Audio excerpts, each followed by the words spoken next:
संजय दुधाणे आमचे प्रतिनिधी आता आमच्यासोबत जोडले गेलेले आहेत. थेट जाऊया संजय यांच्याकडे. संजय, वृषाली तब्बल 17 वर्षांनंतर ऐतिहासिक अशी कामगिरी करून अखेर 5 दिवसाच्या प्रतीक्षेनंतर भारतीय संघ मायदेशी परतला आहे. त्यामुळे आनंद उत्सवाला अक्षरशः उधाण आलेलं आहे. खरं तर अपेक्षा होती भारतीय संघ दुसऱ्या दिवशीच येईल आणि एक जल्लोषाचं वातावरण कायम राहील. जे दिवाळीसारखं वातावरण सुरू झालं होतं गेल्या शुक्रवारपासून, त्याची परंपरा आजही आपल्याला पाहायला मिळणार आहे.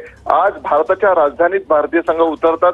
एक जल्लोषपूर्ण तोच क्रिकेटचा उत्सव, तोच जल्लोष आज पाहायला मिळाला. पण आज खरी जी रंगत येणार ती म्हणजे मुंबईत येणार आहे. आज भारतीय संघ जेव्हा दिल्लीत उतरला तेव्हा राजधानीचं स्वागत झालं, पण क्रिकेटच्या राजधानीकडे जेव्हा भारतीय संघ कूच करेल संध्याकाळी 4 वाजता तेव्हा सारं असं मुंबई क्रिकेटमय झालेलं असेल. मरीन ड्राईव्ह ते वानखेडे जे जुलूस काढण्यात जाणार आहे, जे भव्य मिरवणूक काढण्यात येणार आहे.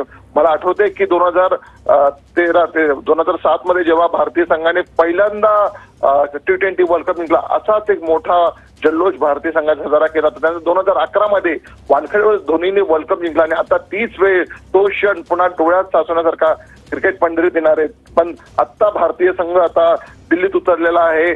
खरं तर मोठा प्रवास असतो, बार्बाडोस ते दिल्ली असा मोठा प्रवास थकून आलेला संघ आहे. त्यामुळे थोडा वेळ आराम करेल आणि त्यानंतर थेट पंतप्रधान मोदींची भेट घेईल. पंतप्रधान मोदींनी भारतीय संघाचं कौतुक केलेलं आहे. त्यामुळे चहापानाचा कार्यक्रम, ब्रेकफास्टचा कार्यक्रम, अल्पपहार पंतप्रधान बरोबर, टी विथ PM असा कार्यक्रम होईल. आणि त्यानंतर भारतीय संघाचं जे महत्वाचं जे आहे आज विशेषतः म्हणजे भारतीय संघाचा कर्णधार रोहित पण सांगितलेलं आहे की आपण सगळे मरीन ड्राईव्हवर भेटूया, वानखेवर भेटूया आणि जल्लोष करूया.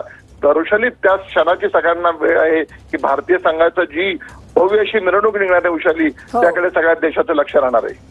नक्कीच संजय, आपण पाहतोय की क्रिकेट प्रेमी जे आहेत त्यांचा मध्यरात्रीपासूनच दिल्ली विमानतळावर आलेले आहेत. हे आपल्या खेळाडूंसाठीचं एक वेगळं प्रेमच आहे. त्यांचं उत्साहात स्वागत केलं जावं यासाठी कुठल्याही प्रकारची कमतरता राहू नये यासाठी पूर्ण खबरदारी जी आहे ती क्रिकेट रसिक सुद्धा आपण घेताना दिसतोय. आणि आता या दृश्यांमध्ये आपण या ठिकाणी पाहतोय की रोहित शर्मा यांचं सुद्धा आगमन झालेलं आहे आणि कॅप्टन रोहित शर्मा याचं आगमन झालेलं आहे. त्याने ज्या पद्धतीनं स्ट्रॅटेजी जी आहे ती केलेली होती त्याचं हे खरं सक्सेस म्हणावं लागेल संजय.